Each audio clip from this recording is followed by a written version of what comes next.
जळगाव जिल्ह्यातील पद्मालय वनक्षेत्रात 4 फेब्रुवारी रोजी आढळलेल्या अर्धवट जळालेल्या मृतदेहाचं गूढ अखेर उकललं आहे। प्रेम प्रकरणातून ही हत्या झाल्याचं आता पोलीस तपासातून समोर आलेलं आहे। मैताच्या नाकातील मोरणी आणि पायाला लावलेली नेलपेंटवरून पोलिसांनी या घटनेचा तपास केलेला आहे। हाती कोणताही पुरावा नसताना पोलिसांनी आरोपी प्रियकरला बेड्यात ठोकले आहेत आणि त्या कशा ठोकल्या आहेत, नेमकं काय प्रकरण झालं होतं ते आज आपण संपूर्ण प्रकरण हे बघणार आहोत। चॅनलवरती पहिल्यांदा आला असेल तर गुन्हेगारी वाचना या चॅनलला तुम्ही सबस्क्राईब केलं नसेल तर जरूर करा। आता नेमकं प्रकरण काय आहे? 4 फेब्रुवारी रोजी पद्मालय जंगलात एक अर्धवट जळालेला मृतदेह आढळला होता आणि सर्वत्र एकच खळबळ उडाली होती।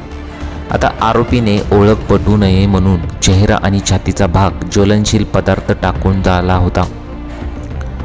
घनदाट जंगल, मोबाईल नेटवर्कची अनुपलब्धता आणि मानवी वर्दळ नसल्याने पोलिसांसमोर या मृतदेहाची ओळख पटवण्याचं मोठं आव्हान होतं। पण पोलिसांनी तांत्रिक तपास करत पहुर येथील आरोपी स्वप्नील उर्फ गोलू अशोक पाटील याला अटक केलेली आहे।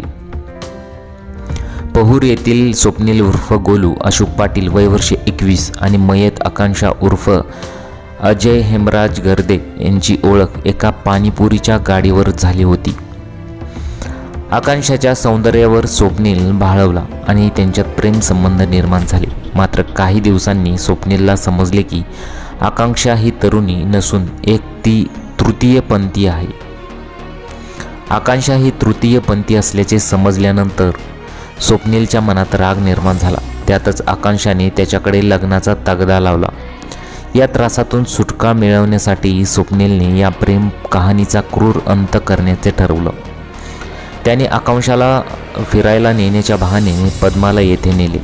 तिथे गणपतीचे दर्शन घेतल्यानंतर तिला घनदाट जंगलात नेऊन तिची निर्घृण हत्या केली आणि पुरावा नष्ट करण्यासाठी मृतदेह जाळून टाकला। आता मृतदेहाची अवस्था पाहता ओळख पटणे कठीण होते। मात्र फॉरेन्सिक तज्ज्ञांनी मृतदेहावरील आळ्यांच्या वाढीवरून मृत्यू 30 किंवा 31 जानेवारीला झाल्याचे स्पष्ट केले। पोलिसांनी सूक्ष्म निरीक्षण केले असता मृतदेहाच्या पायाच्या नखांवर मॅजेंटा रंगाची नेलपेंट आणि नाकात सोन्याची मुरणी असल्याचे आढळले। याच महत्त्वाच्या धाग्यावरून पोलिसांनी बेपत्ता व्यक्तीची माहिती काढली। गोपनीय माहिती आणि तांत्रिक पुराव्यांच्या आधारे पोलिसांनी संशयाची सुई स्वप्नील पाटीलकडे वळवली। त्याला ताब्यात घेऊन सखोल चौकशी केली असता त्याने गुन्ह्याची कबुली दिलेली आहे। ती तरुणी नसून तृतीयपंथी असल्याचे समजल्याने आणि लग्नासाठी दबाव टाकत असल्याने मी ती हत्या केल्याची अशी कबुली त्याने दिलेली आहे।